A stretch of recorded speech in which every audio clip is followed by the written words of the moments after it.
برادران ملت اسلامی، السلام علیکم ورحمۃ اللہ وبرکاتہ۔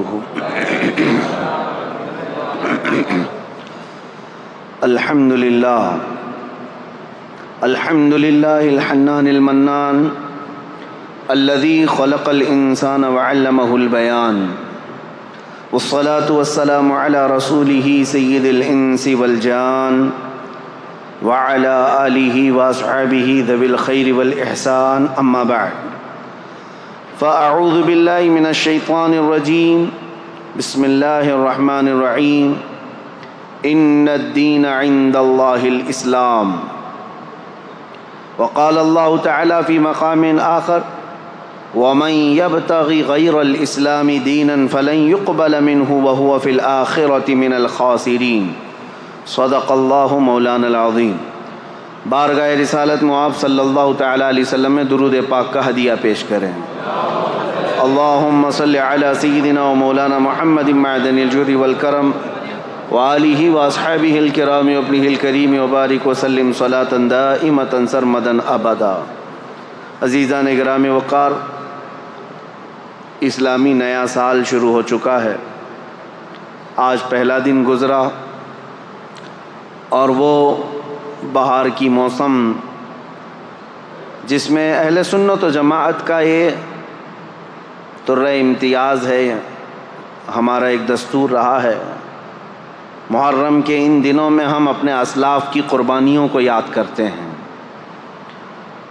اور قربانیوں کی یاد اس لیے کی جاتی ہے کہ بچوں میں قربانی دینے کا جذبہ بھی بیدار رہے۔ دنیا بزدلوں کی کہانی سناتی ہے، لیکن ہم اہل محبت الحمدللہ مجاہدین کی کہانیاں سناتے ہیں۔ ہمارے ہر بچے کو ہم کربلا کی داستان سناتے ہیں، اس لیے نہیں کہ وہ سینہ ٹھوکے، سینہ مارے، ماتم کرے اور روئے دھوئے بس اسی پر ختم کرے، نہیں۔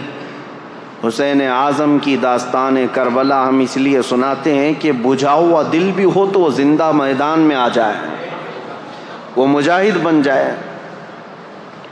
اللہ کریم ہمارے ان اسلاف کی قربانیوں کے صدقے ہم سب کو اس دین اسلام کا مجاہد بنائے۔ میں بغیر کسی تاخیر کے آج عرض کرتا ہوں کہ ہم نے عنوان چنا تھا تاریخ اسلام اور کربلا کی حقیقت۔ انشاءاللہ العزیز کربلا تک ہم بعد میں آئیں گے، اس سے پہلے ہم شروع سے چلتے ہیں۔ دین اسلام کس کو کہتے ہیں اور اسلام ہی کیوں، اور اسلام کے متعلق جو اعتراضات لوگوں کے، کفار و مشرکین کے چھوڑے ہوئے ہیں، شکوک و شبہات ہیں، اس پر ہم تھوڑی سی بات کر لیں گے۔ اس کے بعد پھر یہ اسلام کا سفر جو چلا ہے، اس سفر کو ہم لے کر کے چلیں گے کربلا کے میدان تک انشاءاللہ العزیز۔ میں اپنے مطالعے اور اپنے علم کی روشنی میں جتنا ہو سکے حتی الامکان تاریخ کے سچائیوں کو آپ کے سامنے رکھنے کی کوشش کروں گا۔ اس کی وجہ بھی یہ ہے کہ محرم کے ان 10 روزہ مجالس کے بہانے ہماری نئی جنریشن الحمدللہ وہ تاریخ اسلام سے واقف ہو جائے۔ ہر ایک کو ہونا یہی چاہیے کہ اس کو اپنے دین کی تاریخ معلوم ہو۔ ابھی تمہارا برتھ ڈے جس طرح سے یاد ہے، تمہیں نیند میں اٹھا کر کے بھی پوچھیں تو آپ کو پتہ ہے کہ تمہارا ڈیٹ آف برتھ کیا ہے، اس لیے کہ ہر سال مناتے ہو یا اپنی پیدائش کی تاریخ ہر کوئی یاد رکھتا ہے۔ میرے عزیزو، یہ تو پرانی چیز ہے، جب تم پیدا ہوئے تھے زمانہ گزر چکا ہے، اب تو تم جوان ہوئے اور کچھ تو بوڑھے ہو گئے، لیکن ان کو ڈیٹ آف برتھ یاد ہے۔ اس کی وجہ یہی ہے کہ تم اپنی پرانی چیز کو یاد رکھنا چاہتے ہو، جس طرح تمہیں اپنے جنم دن یاد ہے، یہ خود کی زندگی کے بارے میں جس طرح معلوم ہے، اسلام کی نشو و نما، اس کی تاریخ ابتدا سے لے کر اب تک ہر ایک کو معلوم ہونا چاہیے، تاکہ کفار و مشرکین اور ملحدین جو اب زمانے میں آ رہے ہیں، ایتھیسٹ، ان کے چھوڑے ہوئے اعتراضات سے تمہارے دل میں شک و شبہ پیدا نہیں ہونا چاہیے۔ سب سے پہلی چیز یہ لے کر کے چلیں دل میں کہ میرا دین حق ہے۔ اسلام سے زیادہ سچائی کسی میں نہیں ہے، اور ظاہر سی بات ہے میں اس کو سچا دین سمجھ کر کے ہی عمل کر رہا ہوں، اور اس کے متعلق ذرا بھی شک و شبہ اپنے دل میں نہیں آنا چاہیے۔ اب رہی بات جو اعتراضات ہیں، جو شک ہے، شبہات ہے، وہ آپ کے لیے نہیں ہے جو میں بیان کر رہا ہوں، آپ کے لیے اور ہمارے لیے ایسا ہے کہ میرا رب تبارک و تعالی، ہم تو یقین رکھتے ہیں، ابھی رات کے 10 بجنے کو جا رہے ہیں، رات کے 10 بجنے کو جا رہے ہیں، تو رات باہر کیا ہوگا؟ اندھیرا ہی ہوگا، باہر کیا ہوگا؟ اندھیرا ہی ہوگا۔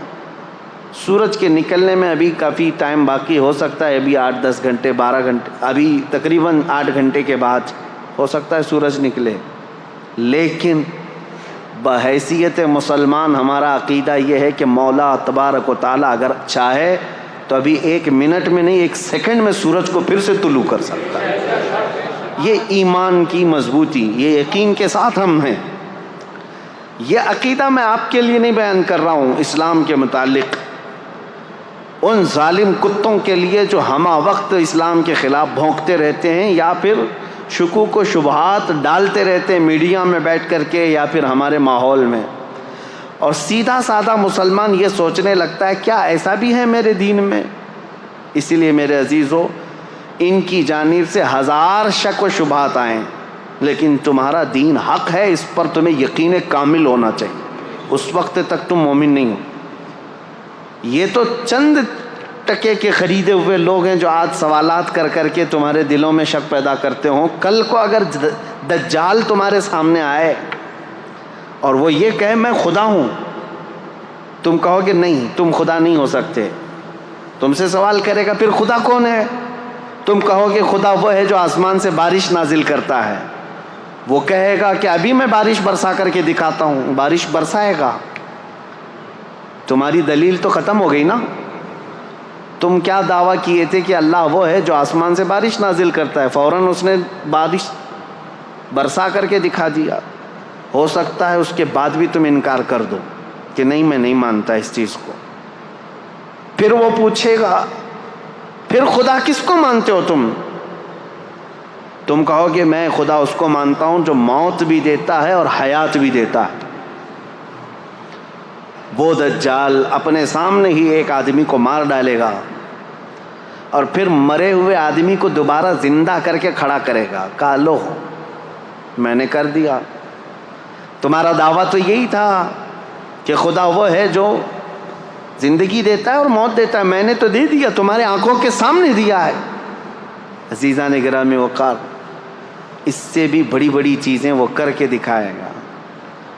تو اب اس وقت تمہارا کیا ہونا چاہیے؟ یہ حدیث پاک میں میرے آقا صلی اللہ تعالیٰ علیہ وسلم نے پہلے ہی بیان فرما دیا، یہ ساری نشانیاں بتاتی۔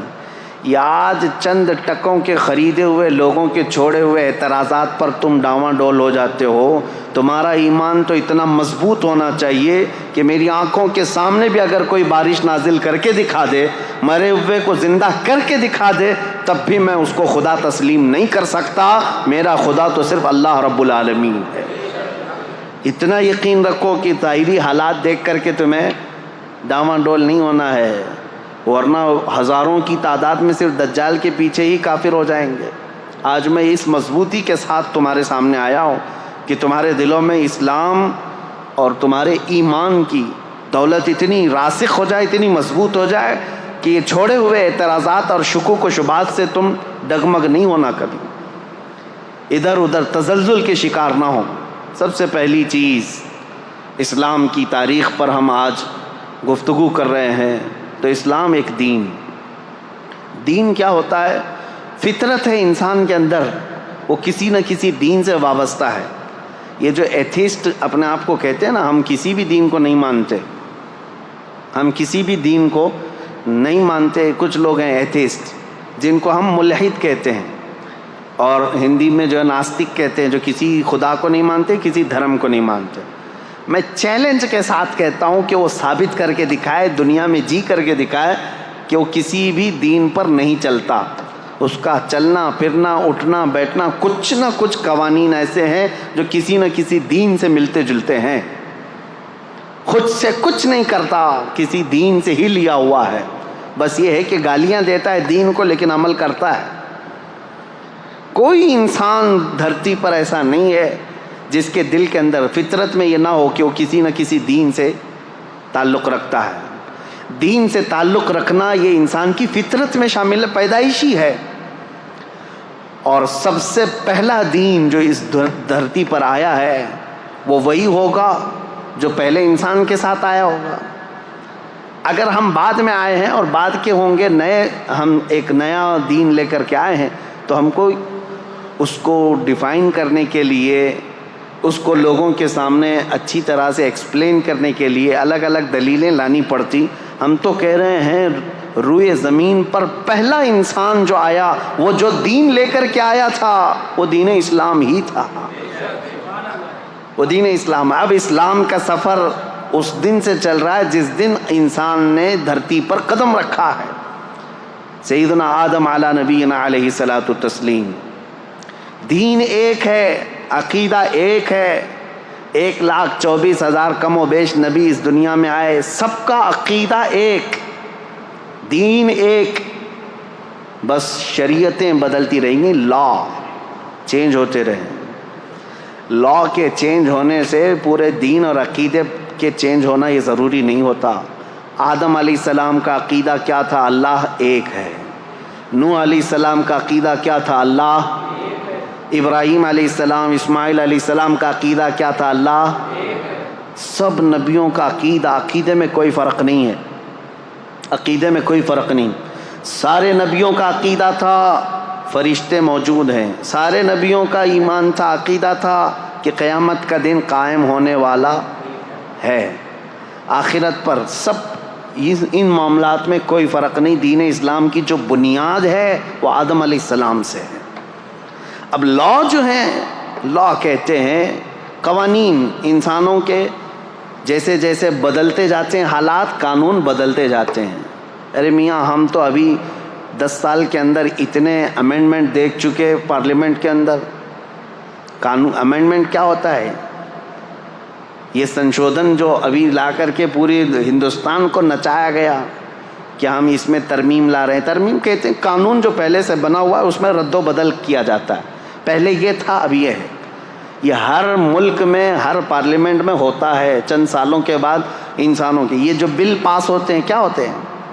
لا تو پہلے سے یہاں پر بنے ہوئے 1950 سے ہمارے ملک میں، لیکن ابھی بھی ہر سال پارلیمنٹ میں کوئی بل پاس ہوتا ہے، کوئی نیا قانون آتا ہے۔ پہلے ٹیکس الگ تھا، اب ٹیکس الگ ہو گیا۔ یہ جو لا چینج ہوتے جاتے ہیں، اس سے کیا یہ فرق پڑتا ہے کہ پہلے آپ ہندوستانی تھے اب ہندوستانی نہیں ہیں؟ فرق پڑتا ہے؟ نہیں فرق پڑتا ہے۔ آپ جس دیش کے رہنے والے تھے وہ کل بھی تھے آج بھی ہیں، لا آپ کے چینج ہوتے رہے ہیں۔ اسی طرح میرے عزیزو بنیاد اسلام کی وہی ہے جو آدم علیہ السلام لے کر کے آئے تھے، لیکن ہر زمانے میں انسانوں کی ضرورت کے اعتبار سے ان کے لا چینج ہوتے رہے۔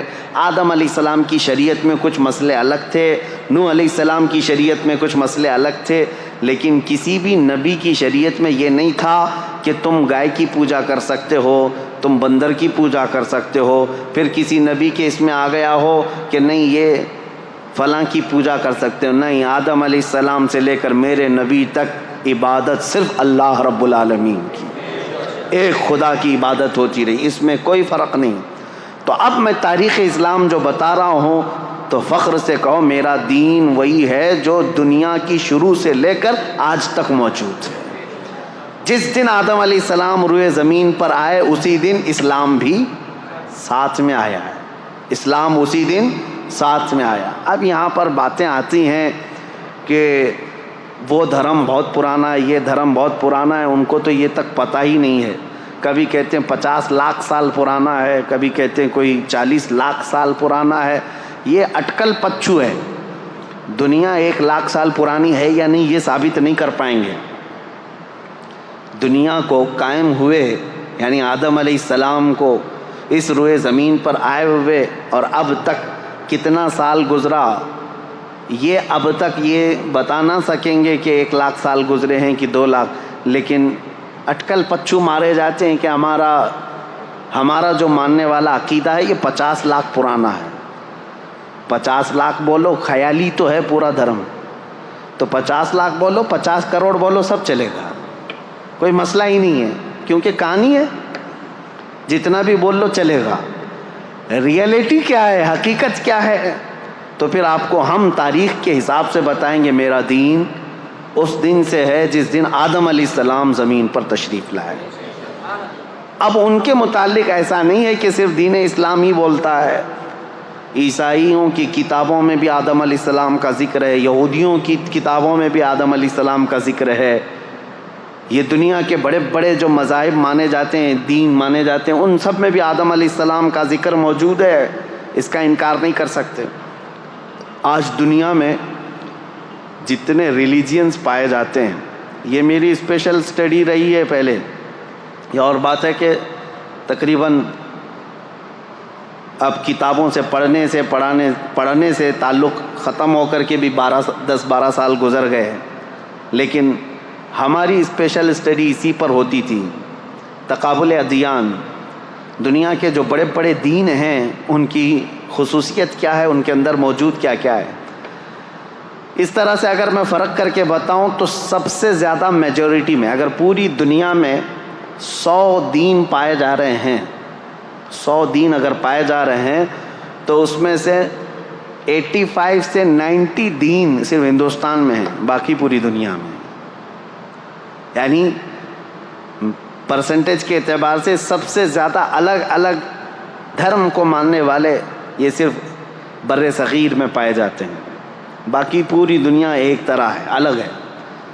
پورے چائنا کا پہلے سے جو دین رہا تھا، کنفوشیوس وہاں پر ایک بہت پرانا دین، عیسیٰ علیہ السلام سے 700 سال پہلے، پھر بدھزم، یہ بھی حضرت عیسیٰ علیہ السلام سے تقریباً 700-800 سال پہلے سے، اور اس کے بعد افریقہ کے کالے لوگوں میں بت پرستی تھی، وثنیہ اس کو کہتے ہیں، ان کے بھی الگ الگ نام ہیں، ان کے ہاں ایک الگ دین پایا جاتا تھا، اور پھر اس کے علاوہ عیسائیوں کا ایک اپنا دین ہے، مذہب ہے، اور پھر یہودیوں کا ایک الگ، جیوز کہلاتے ہیں۔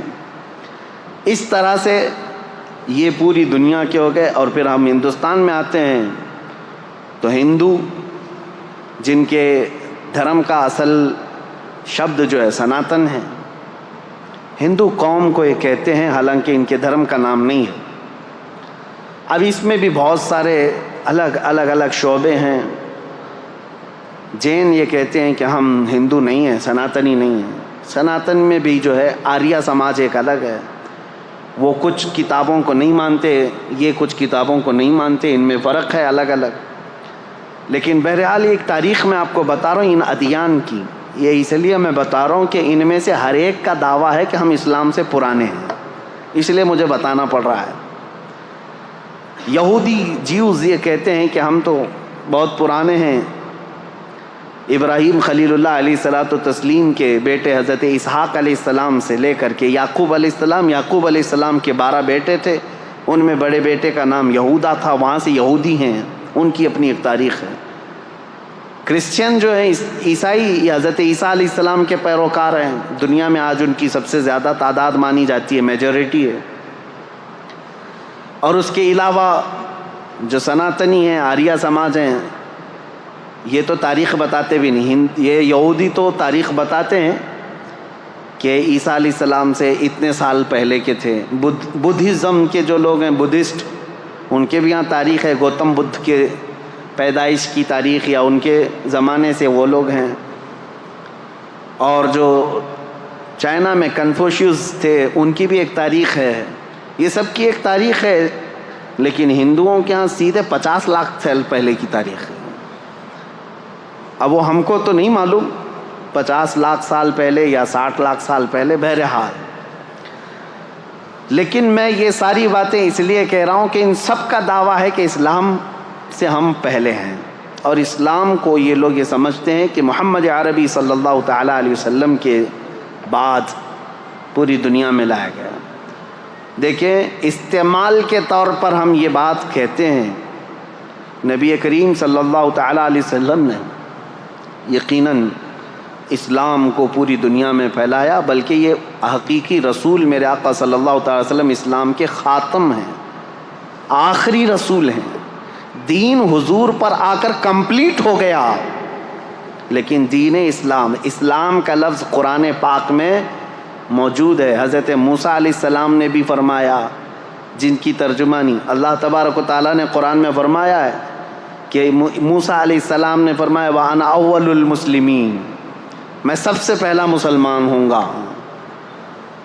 اسلام کا لفظ جو ہے حضرت موسیٰ علیہ السلام سے ہے، حضرت ابراہیم علیہ السلام سے، کئی نبیوں سے یہ ہے۔ تو اسلام جو ہے آدم علیہ السلام سے چلا ہے عقیدے کے اعتبار سے۔ اب ہم جس اسلام کی بات کر رہے ہیں پوری دنیا میں، یہ لوگ جس کو اسلام ٹارگٹ پر رکھتے ہیں وہ ہمارا یہی دین ہے جو میرے آقا صلی اللہ تعالیٰ علیہ وسلم پر آ کر کمپلیٹ ہو گیا۔ اب کمپلیٹ جس کے ساتھ ہوا ہے یقیناً وہ ہمارے رسول ہیں، میرے آقا صلی اللہ تعالیٰ علیہ وسلم آخری رسول ہیں، ہمارے آقا و مولا، بلکہ کل کائنات کے وہ مرجع اور محور ہیں۔ یہ سب عقیدہ ہمارا ہے۔ اب سوال یہ ہوتا ہے کہ جب ہم یہ تاریخ بتاتے ہیں تو ان کو سوال کرنے کا پہلے ہی حق نہیں ہونا چاہیے جو یہ کہتے ہیں اسلام کو ہی کیوں فالو کریں۔ اس سوال کا جواب میں بتاتا ہوں۔ پہلے ہی میں نے بتا دیا تھا، چھوڑو سارے جھگڑے چھوڑ دو، اس کو فالو کریں اس کو فالو کریں۔ میں نے تو تاریخ بتا دیا، پوری کائنات کا باپ جو سب سے پہلے انسان ہے وہ آدم علیہ السلام ہے۔ آؤ ہم اور آپ اپنے باپ کے دین پر قائم ہو جاتے ہیں اور وہ دین اسلام ہے، وہ دین اسلام ہے، آدم علیہ الصلاۃ و تسلیم۔ لیکن ایک بات یاد رکھنا، آدم علیہ السلام کے لا، ان کی شریعت اب نہیں ہے، ان کا عقیدہ، ان کی بنیادیں، وہ دین موجود ہے، لیکن ساتھ میں آدم علیہ السلام کو اگر مانتے ہو، چلو آ کر کے اس پر یہ بھی ماننا ہوگا کہ سیدنا آدم علیہ الصلاۃ و تسلیم جنت سے دنیا میں بھیجے گئے تھے، 300 سال روتے رہے اللہ تبارک و تعالیٰ کی بارگاہ میں، اور پھر وہ ایک دن آیا جب اللہ نے ایک کلمہ ان کو القا فرمایا، اور پھر اس کلمے کے ذریعے سے آدم علیہ السلام کی توبہ قبول ہوئی۔ اور حدیثوں میں بعض تفاسیر میں یہ فرمایا گیا، آدم علیہ السلام نے اللہ کریم کی بارگاہ میں یہ پیش کیا تھا، عرض کیا تھا کہ اے مولا، جو تیرا سب سے حبیب نبی ہے محمد، اس کے واسطے وسیلے سے میری دعا قبول فرما۔ رب تعالیٰ نے آدم علیہ الصلاۃ و تسلیم کی دعا قبول فرمائی تھی۔ تو آج یہ بھی تسلیم کرو کہ آدم علیہ السلام کے اگر دین پر ہوں گے تو اس آدم علیہ السلام نے میرے نبی کے وسیلے سے اللہ کی بارگاہ میں دعا کی ہے، تو یقیناً وہ اکمل و اتم رسول ہیں جو اللہ کے محبوب ہیں، اور ان کا دین ہی سچا دین ہے۔ اب میں بتاتا ہوں دین اسلام کی ہی پیروی کیوں کرنی چاہیے۔ سوال یہ، اب میں اسی بات پر اگر چل پڑوں تو پوری رات گزر جائے۔ وجہ یہ ہے، میرا دین جس بات کا اعلان کرتا ہے اس کو امپلیمنٹ کر کے بتاتا ہے۔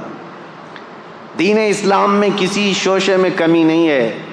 اگر کمپیئر کرنے کی بات کریں گے تو کچھ لوگوں کو برا لگے گا، لیکن آپ کا سوال ہے کہ دین اسلام کی ہی کیوں پیروی کریں، کیوں اسی کو فالو کریں، تو پھر مجھے بتانا پڑے گا۔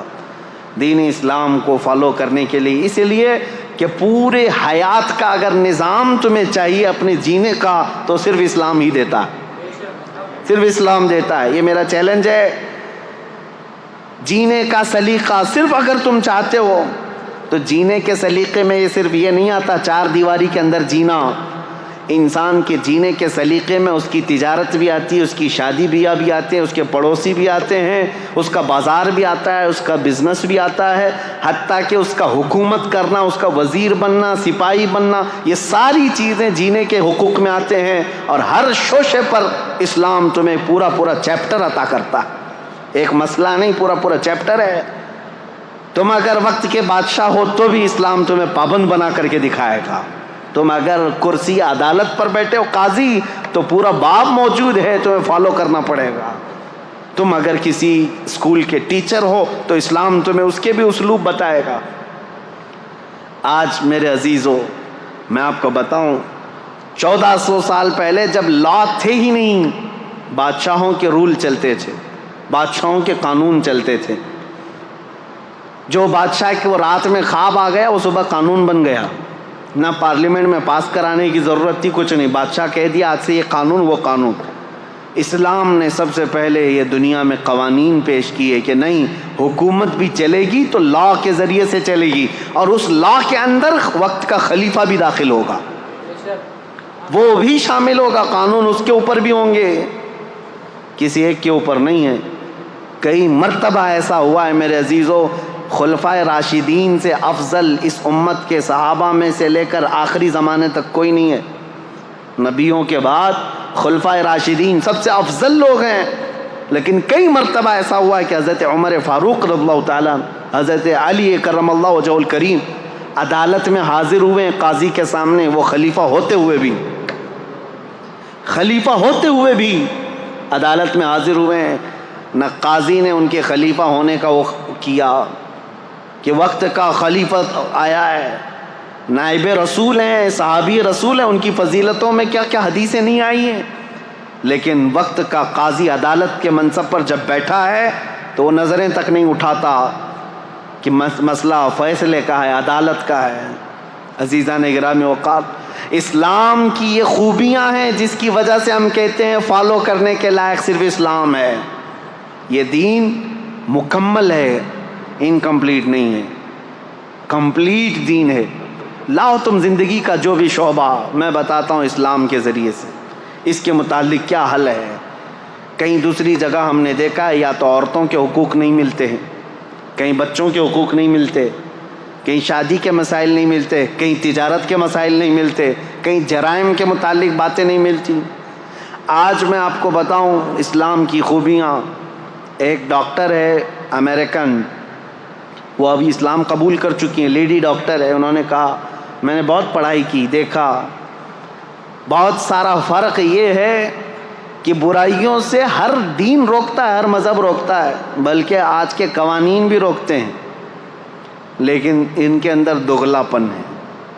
صاف صاف میں بتا رہا ہوں، شراب اچھی چیز نہیں ہے، سارے لوگ کہتے ہیں، صحیح بات ہے، سارے لوگ کہتے ہیں، قانون کئی کنٹریز میں ہیں، شراب پی کر کے کچھ بھی کرے گا تو ظاہر سی بات ہے اس پر پکڑ بھی ہوتی ہے۔ جگہ جگہ روڈ پر ہم دیکھتے ہیں ڈونٹ ڈرنک اینڈ ڈرائیو، شراب پی کر کے گاڑی مت چلاؤ۔ کیوں میاں، کیا ہوتا ہے شراب پی کر؟ ارے یہ پولیس والے تو گھس گھس کر کے منہ سونکھتے رہتے ہیں کہ شراب پیا ہے کہ نہیں ہے، رات کو ان کی ڈیوٹی رہتی ہے شراب پیا ہے کہ نہیں، ہر ایک کا منہ چیک کرتے رہے۔ کیوں؟ قانون کے خلاف ہے، اور گاڑی اگر چلا رہا ہے شراب پی کر کے ٹھوکے گا، کسی کو مارے گا، خود بھی مرے گا، دوسرے کی بھی جان کو خطرے میں ڈالے گا۔ یہی مسائل ہے نا۔ ہم سوال یہ کرتے ہیں جب یہ اتنی خطرناک چیز ہے کہ کبھی بھی ایکسیڈنٹ کرتا ہے آدمی، کبھی بھی ایکسیڈنٹ کرتا ہے، کسی کو مار سکتا ہے، بلکہ پی کر کے جائے اور سیف ڈرائیونگ کر کے بھی جائے تو جا کے گھر میں بیوی کو تو مارتا ہی ہے، گھر میں پتہ نہیں کیا کیا کرتا ہے۔ کہاں یہ تو ہوتا ہے۔ ہم نے کہا یہ سب لکھ کر کے لگاتے آپ ہو، ڈونٹ ڈرنک اینڈ ڈرائیو، لیکن ہمیں یہ بتاؤ کہ اس کو پینے کی جگہ کہاں ہوتی ہے اور اس کو پلانے والے کو لائسنس کون دیتا ہے؟ کوئی ایک بھی شراب کی دکان کیا حکومت کی پرمیشن کے بغیر علل اعلان چلائے جا سکتی ہے؟ نہیں۔ میاں ایک طرف تم خود ہی لائسنس بانٹتے ہو کہ شراب بیچو، اور اس کے بعد پھر لوگوں کو پابندی بھی لگاتے ہو پینا نہیں۔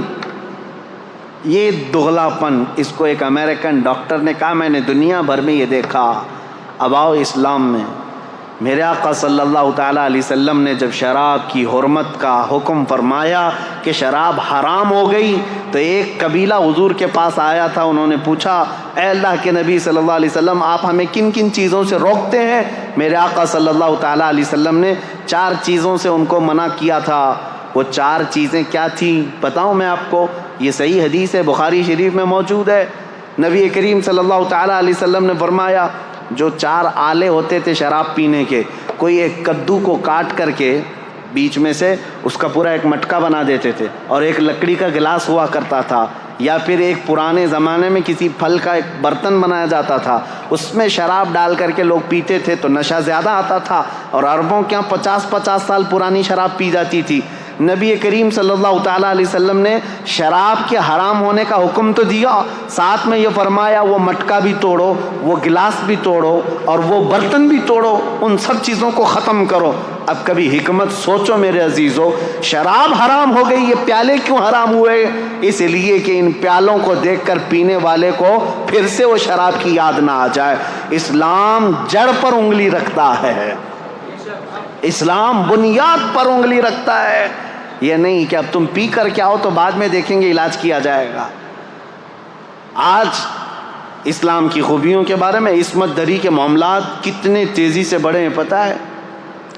آج کی رپورٹ، میں آج ہی کی بات بتا رہا ہوں، USA کی رپورٹ میں، امریکہ کے پورے حصے میں پر ڈے 1700 لڑکیاں ریپ کا شکار ہوتی ہیں۔ یہ وہ ہیں جو ریکارڈ میں آتی ہیں، اور ریکارڈ میں جو آتی ہیں وہ 1/3 ہوتی ہیں، باقی تو ویسی ہے۔ اور اس میں ہندوستان میں بھی بہت زیادہ لیول بڑا ہوا ہے ریپ۔ ہمارے ہاں تو آپ نے دیکھے اس پر کتنے احتجاجات ہوئے ہیں، چھوٹی عمر کے نابالغ لڑکوں کو جو حکومت کی نظر میں، ان لوگوں کے ذریعے سے بھی 16 سال کا 15 سال کا لڑکا شراب پی کر کے کسی لڑکی کو اچانک اٹھا لیا، 3-4 درندوں نے مل کر کے اس کی عصمت لوٹ لی، عزت لوٹ لی، اور مار کر کے اس کو راستے پر پھینک دیا۔ یہ کتنے واقعات ہو رہے ہیں۔ اب اس پر بات 2-4 دن تک گرم رہتی، میڈیا میں چلتی ہے، لوگ سڑکوں پر آ جاتے ہیں، انصاف انصاف انصاف۔ میرے عزیزو، زنا ایک بہت سنگین جرم ہے۔ زنا پر اسلام نے جو پابندیاں لگائی ہیں وہ ہلکی نہیں ہیں، ہلکی نہیں۔ آپ میں سے کوئی بھی عزت والا، میں ان سے پوچھتا ہوں جو ہندو ہیں، جو کرسچن ہیں یا دوسرے دھرم والے، میں ان سے پوچھتا ہوں کیا تم اس بات کو پسند کرتے ہو کہ تمہاری بہن کو کوئی بھی اٹھا کر لے جائے اور اپنے بستر کی زینت بنائے؟ ہرگز نہیں پسند کرو گے، کوئی نہیں پسند کرتا اس بات کو۔ تمہاری ماں کو کوئی لے جائے، کوئی بہن کو لے جائے، کوئی بیٹی کو لے جائے، ہرگز تم بھی نہیں پسند کرتے۔ میرے دین کی خصوصیت یہ اپنی جگہ پر، میں ان سے پوچھتا ہوں تم پسند کرتے ہو؟ نہیں پسند کرتے۔ جب یہ اتنا گھناؤنا جرم ہے، نہیں پسند کرتے اس کو کوئی بھی، لیکن یہ کنٹینیو ہوتا چلا آ رہا ہے۔ کیوں ایسا ہے؟ اس کی وجہ کیا ہے؟ یہ بڑھتے ہوئے ریپ کے کیسز۔ میرے عزیزو، سارے دین، سارے دھرم اس کے خلاف تو ہیں، لیکن اسلام نے جو دردناک سزا رکھی ہے وہ ایسی ہے کہ زنا کرنے والا سوچ کر کے کانپنے لگ جائے۔ پورے سورہ نور کی شروعات اللہ تعالیٰ نے یوں فرمایا، سورۃ انزلناہا وفرضناہا وانزلنا فیہا آیات بینات لعلکم تذکرون الزانیۃ والزانی فاجلدوا کل واحد منہما 100 جلدہ ولا تأخذکم بہما رأفۃ فی دین اللہ ان کنتم تؤمنون باللہ والیوم الآخر وَلْيَشْهَدْ عَذَابَهُمَا طَائِفَةٌ مِّنَ الْمُؤْمِنِينَ۔ پوری آیت ہے، اللہ تعالیٰ فرماتا ہے زنا جس نے کیا، زنا کیا ہے؟ غیر قانونی کام کیا تم نے، شادی نہیں کیا تھا، ایک مرد اور ایک عورت، ان دونوں نے جسمانی تعلق قائم کیا، تو اللہ فرماتا ہے اگر یہ غیر شادی شدہ ہے، غیر شادی شدہ مطلب مرد بھی شادی شدہ نہیں تھا، عورت بھی شادی شدہ نہیں تھی، ان کی شادی کی بات نہیں ہو رہی، یہ پرسنل ان کے اپنے اپنے گھروں میں شادی شدہ اگر نہیں ہے تو ان کو 100 کوڑے مارو۔ کوڑا جو ہے نا وہ بیلٹ نہیں ہوتا ہے صرف، یا کوئی رسی کا نام نہیں، وہ چمڑے کا بیلٹ ہوا کرتا بڑا، ایک بار آج لگ جائے تو چمڑی ساتھ میں لگ کے آ جائے۔ 100 کوڑوں پر تو آدمی کی موت بھی ہو سکتی ہے، بلکہ قریب موت کی ہو جاتا ہے۔ اور اگر شادی شدہ ہے تو کہا گیا کہ پتھروں سے اس کو ہلاک کر دیا جائے گا، سنسار۔ اس کو لوگ مذاق میں لیتے ہیں۔ آج وہ لوگ یہ کہتے ہیں اتنا خطرناک کہ کسی کو مار دیا جائے گا۔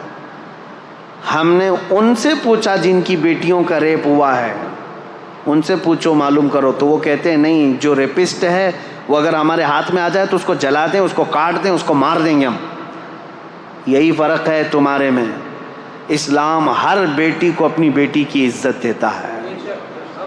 ریپسٹ کو یہ جو دردناک سزا دی گئی، زانی کو، قرآن کی ترتیب سنیے، صرف اتنا ہی نہیں ہے کہ ان کو رجم کیا جائے گا یا کوڑے مارے جائیں گے، بلکہ اللہ تعالیٰ فرماتا ہے وَلَا تَأْخُذْكُمْ بِمَا رَأْفَةٌ فِي دِينِ اللَّهِ، ان دونوں کے بارے میں اللہ کے دین میں کے معاملات میں ذرا برابر بھی نرمی مت کرنا، اللہ کا حکم ہے یہ۔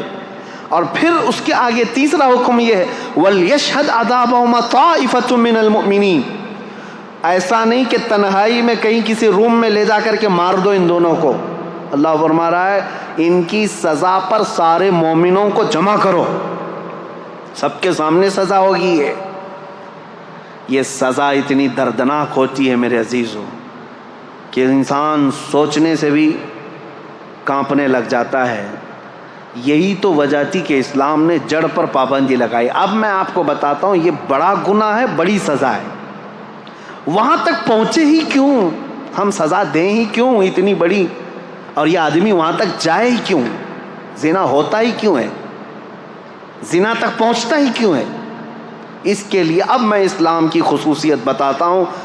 سوال یہی تھا نا کہ اسلام کو ہی کیوں فالو کریں، سوال یہی ہے نا اسلام کی پیروی کیوں کریں؟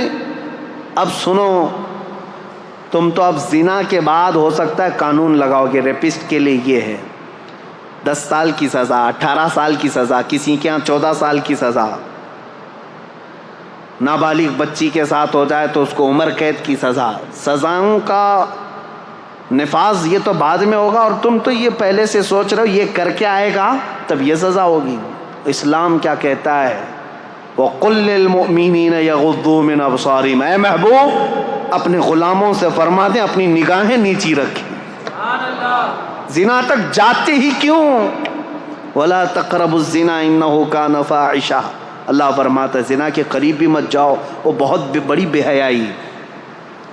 اور رب تعالیٰ نے صرف مومن مردوں سے نہیں فرمایا وَقُلْ لِلْمُؤْمِنَاتِ يَغْضُضْنَ مِنْ أَبْصَارِهِنَّ وَيَحْفَظْنَ فُرُوجَهُنَّ، اور اے محبوب مومنہ عورتوں سے بھی کہہ دیں وہ اپنی آنکھیں نیچی رکھیں، اپنی شرمگاہوں کی حفاظت کریں۔ وَلَا يُبْدِينَ زِينَتَهُنَّ، اے محبوب ان سے کہہ دیں اپنی مومنہ عورتوں سے، امتیوں سے، کہ وہ اپنی زینت کا اظہار نہ کریں۔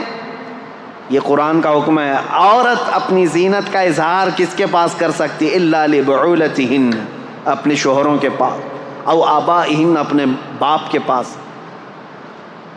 یہ جن لوگوں کا ذکر آیا ہے قرآن میں ان کے سامنے، اپنے بیٹوں کے سامنے، اپنے بھانجوں کے سامنے، اپنے بھتیجوں کے سامنے، بس ان کے علاوہ کسی کے سامنے عورت اپنی زینت کا اظہار نہ کرے۔ اب مجھے بتاؤ اسلام نے کہاں روک لگائی ہے؟ جہاں سے شروعات ہوتی ہے، النظرۃ سہم من سہام الشیطان۔ اے نوجوانوں توجہ سے سن لو، میرے آقا صلی اللہ علیہ وسلم نے فرمایا نظر جو ہے شیطان کے تیروں میں سے ایک تیر ہے۔ نظر سے شروعات ہوتی ہے، نظریں دو چار ہوئیں، اس کے بعد پھر جسم حرکت کیا، دل کے اندر وسوسے پیدا ہوئے اور اس گناہ کے ارتکاب کے لیے آدمی دوڑ پڑا، لیکن شروعات ان آنکھوں نے کی تھی اور قرآن نے وہیں پر پابندی لگائی تھی۔ یہ میرے دین کی خصوصیات ہے۔ تم پوچھتے ہو اسلام کو یہ فالو کیوں کرے؟ یہ جرائم کو، کرائم کو ایسے روکتا ہے جہاں سے اس کی شروعات ہوتی ہے۔ جہاں چشمہ پھوٹنے والا ہے وہیں پر بند باندھ دو، پانی بہہ جانے کے بعد گٹر بند کرنے سے کچھ نہیں ہونا۔ جہاں سے سوتا پھوٹا ہے اسی کو روکنا ہے۔ اسلام وہاں پر بند باندھتا ہے، نظروں کو نیچی رکھو۔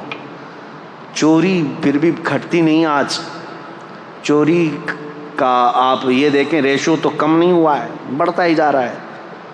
چوروں سے کیسے چھٹکارا حاصل کریں؟ اسلام نے اس کے لیے بھی حل بتایا۔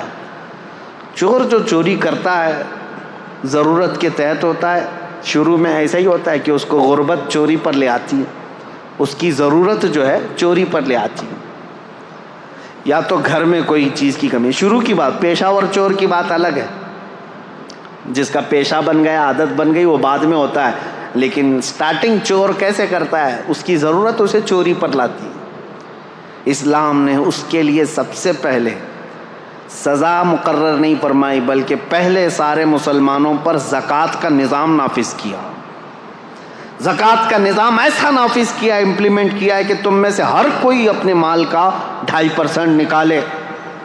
اگر صحیح معنوں میں مسلمانوں کا مال جس طرح بیت المال میں جمع ہوتا تھا نکل جاتا اور جو جو ضرورت مند ہوتا اس کے گھر پر یہ مال پہنچتا تو چوری پر ہاتھ کاٹنے کی سزا ہے اسلام میں.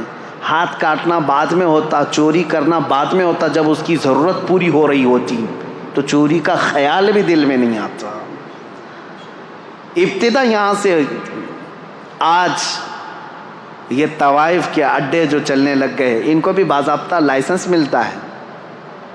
جسموں کو بیچنے والی عورتیں, بار میں کام کرنے والی عورتیں, کیا یہ انسان نہیں ہیں؟ ان کے جسموں کے ساتھ ہر کوئی کھیلتا ہے اور ان کو اپنی بستر کی زینت بنا لیتا ہے آسانی سے. کیا یہ عورت نہیں ہے؟ عورت ہیں. یہ کسی کی بیٹی ہیں یا کسی کی بہن ہے.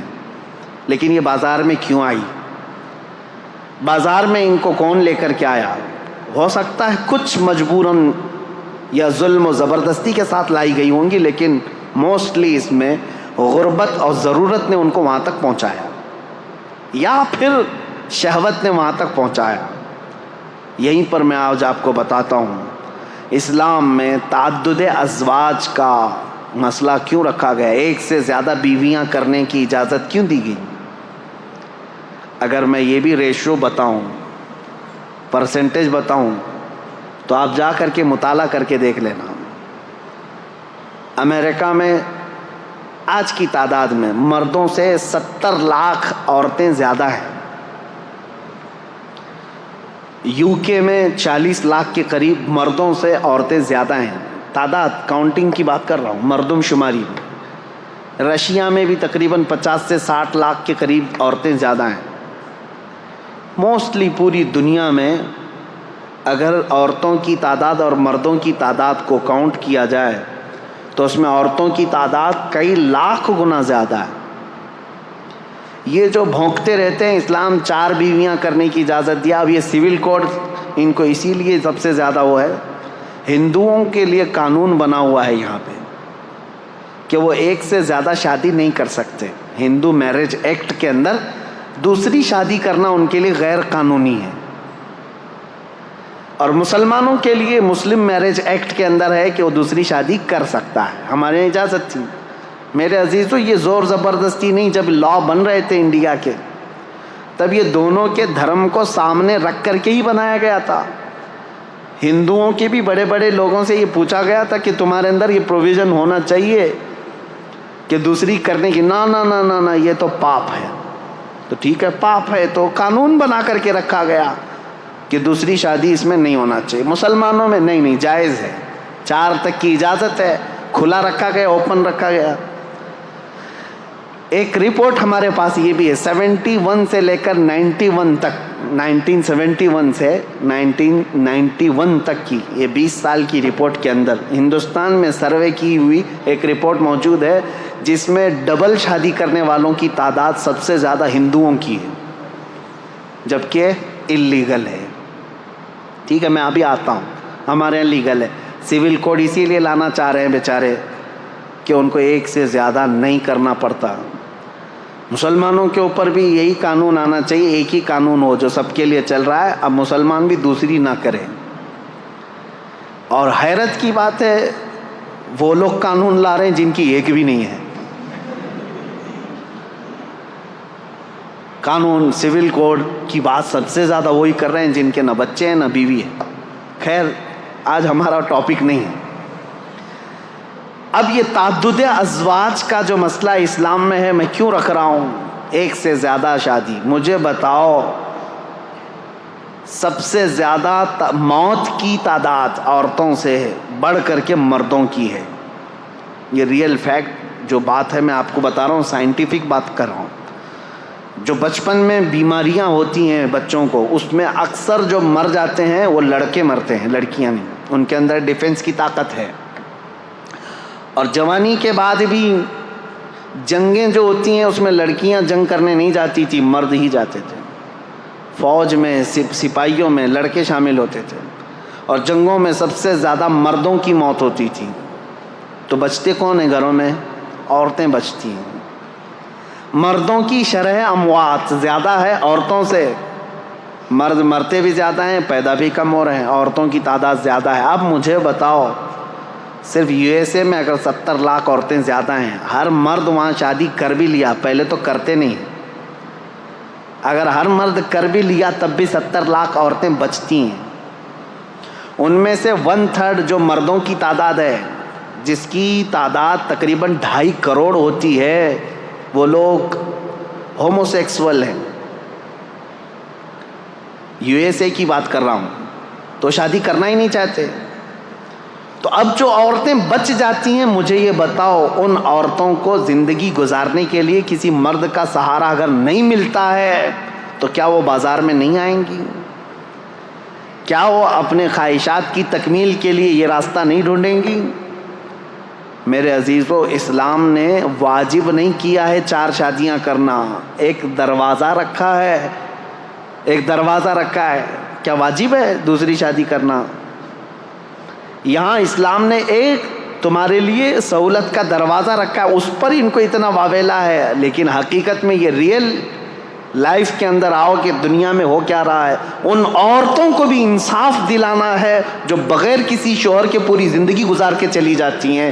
اگر کوئی مرد ایک کے علاوہ دوسری کو نکاح کرتا ہے تو میرے عزیزو، یہ صرف وہ اپنے جسم کی تسکین کے لیے نہیں کر رہا، بلکہ ایک ایسی آوارہ ہونے والی عورت کو گناہوں سے بچا کر کے اپنے گھر کی ملکہ بنانا چاہ رہا ہے۔ اسلام کے اوپر اعتراضات جو کرتے ہیں، ان کے ہم باندیاں ہیں، باندیوں سے شادی کرتے ہیں، یعنی ایک سے زیادہ باندیاں جو رکھی جاتی ہیں۔ میرے عزیزو، اس میں بڑی حکمت تھی۔ پہلے جو ہے جنگوں میں جب ایک فوج کو دوسری فوج پر فتح حاصل ہوتی تو سامنے والوں کا سارا مال بھی لے آتے، وہاں کے جتنے قیدی ہوتے ان کو غلام بھی بنایا جاتا، اور ان کی جو عورتیں ہوتی تھیں وہ باندیاں بن جاتی تھیں، باندیاں بن کر کے سب کو بانٹ دی جاتی تھی۔ یہ اسلامی میں نہیں، پہلے کی ساری قومیں یہ کرتی تھیں، اور ان عورتوں کے ساتھ بدترین سلوک کیا جاتا تھا، بدترین سلوک۔ ان کو جانوروں کے ساتھ باندھا جاتا تھا، اور پھر جب خواہش ہوتی ان کے ساتھ جمع کرتا آدمی، اور پھر ان کو وہاں باندھ کر کے رکھتا، باندیوں کو جو جنگوں میں حاصل کی ہوئی عورتیں ہوتی تھیں۔ یہ اسلام تھا۔ میرے آقا صلی اللہ تعالیٰ علیہ وسلم کے آخری الفاظ پتہ ہے؟ حضور کی وفات کے وقت سب سے آخری الفاظ 2 ہی تھے، الصلاۃ و ملک یمین، نماز اور اپنے ماتحت رہنے والی باندیوں کا خیال کرو، غلاموں کا خیال کرو۔ میرے آقا صلی اللہ علیہ وسلم نے اس وقت فرمایا جب آپ کی روح رب اعلیٰ کی طرف جا رہی تھی۔ یہ باندیوں کے حقوق کیوں میرے آقا نے فرمایا؟ کہ صرف یہ کام کاج کی مشینیں نہیں ہیں، ابھی اگر جنگوں کے بعد تمہارے ہاتھ آئی ہیں تو انہیں نکاح کرو اور ان کو اپنے گھر کی زینت بناؤ۔ وہ ملکہ بن کر کے رہی ہیں، 1 2 نہیں، ہزاروں تاریخ اسلام میں موجود ہیں جو صحابہ کے نکاح میں آئیں اور ان سے اولاد بھی ہوئیں، ان سے بڑے بڑے فقیہ اور محدث بھی پیدا ہوئے۔ ان عورتوں کو آوارہ ہونے سے اسلام نے بچایا۔ میرے عزیزوں، میں کتنی باتیں عرض کروں، اسلام کی ہی پیروی کیوں کی جائے؟ یہ خوبیاں اگر میں بتاتا رہوں، یہ آپ کے لیے نہیں ہے، آپ آلریڈی اللہ تعالیٰ کی طرف سے ہدایت دیے ہوئے ہیں۔ اللہ تعالیٰ نے آپ کو اسلام پہلے سے دیا ہے، یہ اس کا شکر ہے۔ میں ان لوگوں سے پوچھ رہا ہوں، ان لوگوں سے کہہ رہا ہوں جو یہ کہتے ہیں اسلام کی ہی پیروی کیوں کریں، اس کے اندر کیا خصوصیت ہے، اسلام کو فالو کیوں کریں؟ ان کے لیے میں کہہ رہا ہوں اسلام پورا نظام حیات ہے، پوری زندگی کا دستور ہے، اور چیلنج ہے میرا ہی، کوئی بھی لے کر کے آ کر کے دکھائے، میں بتاؤں گا کہ انکمپلیٹ ہے تمہارے یہاں، انکمپلیٹ۔ کسی بھی دین میں جاؤ۔ ایک اور خاتون کی بات میں کرتا ہوں، رشیا کی ہے، وہ دین اسلام میں آئیں تو انہوں نے لکھا ہے، وہ بھی ایک خاتون ہے، نام میں نہیں جانتا یا یاد نہیں ہے ابھی مجھے نام۔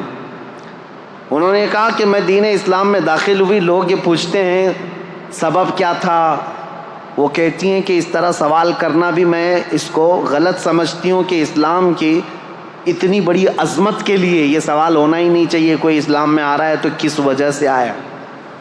وہ خاتون کہتی ہیں میری تو وجہ یہ تھی، سب سے بڑی وجہ کہ میں نے صرف اس دین میں دیکھا کہ بندہ بغیر کسی، جیسے پجاری کے، پادری کے، جیسا ان کے ہاں پورا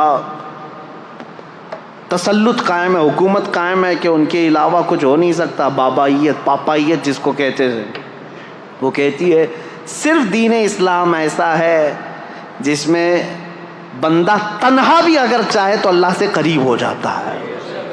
اور خدا فرماتا ہے اے محبوب میرے بندے میرے بارے میں آپ سے سوال کرتے ہیں، اے رسول میرے بندے آپ سے میرے بارے میں سوال کرتے ہیں کہ ہمارا رب کہاں ہے. اے میرے محبوب ان کو جواب دیں کہ ہم ان کے شہرک سے زیادہ قریب ہیں.